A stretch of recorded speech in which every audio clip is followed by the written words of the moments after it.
สวัสดีจ้าพี่น้องเอฟซีทางช่องมื้อนี้มาพอกับแม่ยายจอยอีกแล้วเนาะจ้าเนาะแม่ยายจอยกับน้องสิกินเข่าวจ้ะถ้ามากินเข่าวอยู่ไกลเนาะจ้ามื้อนี้สมุทรสาครนี่จ้ะเมนูแม่ยายจอยถ้ากันมาแวะกินเข่าวซะก่อนเนาะจ้าเนาะมาแวะซื้อกุ้งพี่น้องอยู่ตลาดทะเลไทยเนาะคนอื่นมาเด้อจ้ามากินน้ำกัน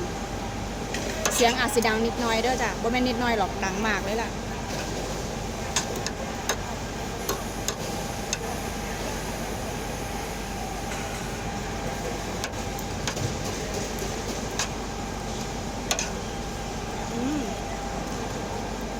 แซ่บพี่น้องรสชาติดีอร่อย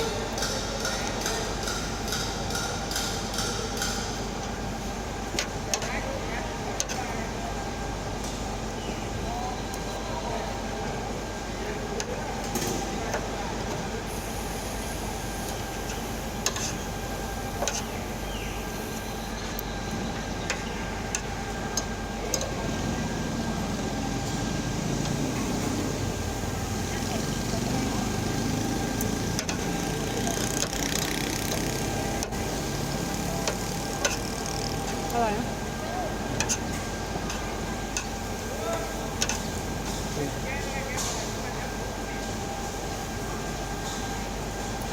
มันหอมนะหอม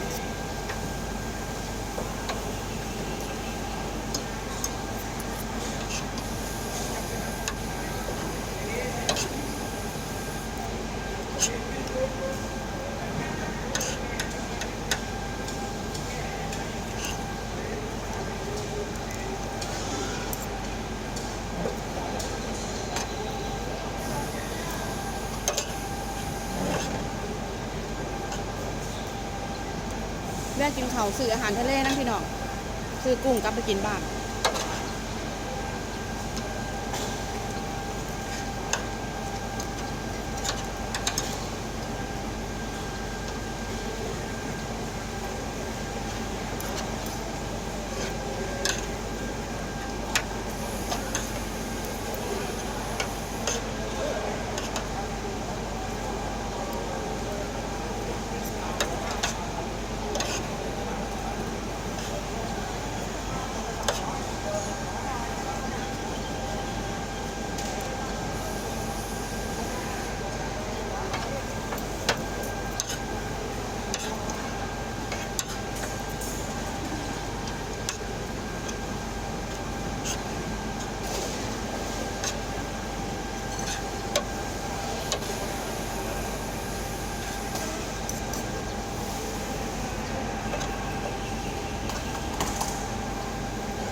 ถ้าเป็นเสาร์อาที่คนน่าจะเยอะนะรสชาติโอเคอะ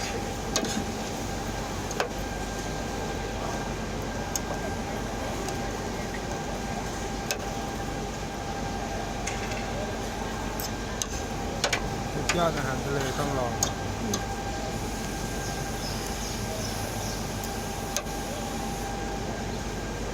ร้านนี้คนลุมนะคนมาซื้อตลอด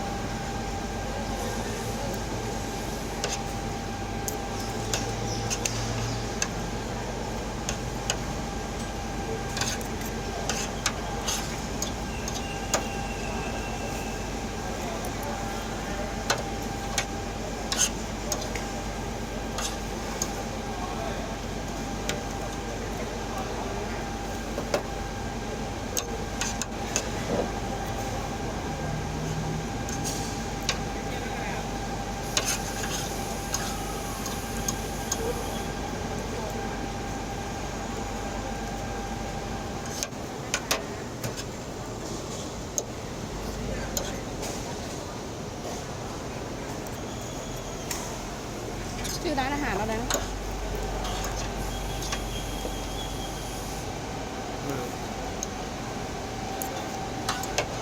ร้านสุดยอดอาหารทะเลอะ ชื่อร้านเหรอเก่งไปแค่นั้นนะอร่อยเด็ดต้องลอง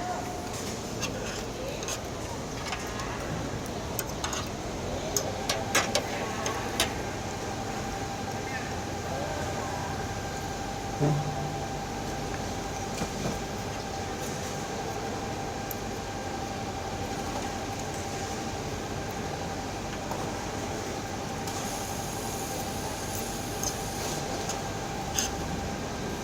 งเลยพวกนี้เนี่ย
ค่ะสำหรับคลิปนี้แม่ยายจอยก็จะขอตัวไปก่อนสักก่อนเนาะจ้ะเนาะกินข้าวอิ่มเรียบร้อยแล้วพี่น้องออกเดินทางต่อจากกลับบ้านจ้ะเป็นไงแม่ยายจอยก็ขอขอบคุณทุกคนนะจ้ะเด้อที่เข้ามาติดตามเข้ามาเบิ่งเข้ามากดไลค์กดแชร์จังใดก็ขอคลิปนี้ฝากไว้ให้กดไลค์กดแชร์กดติดตาม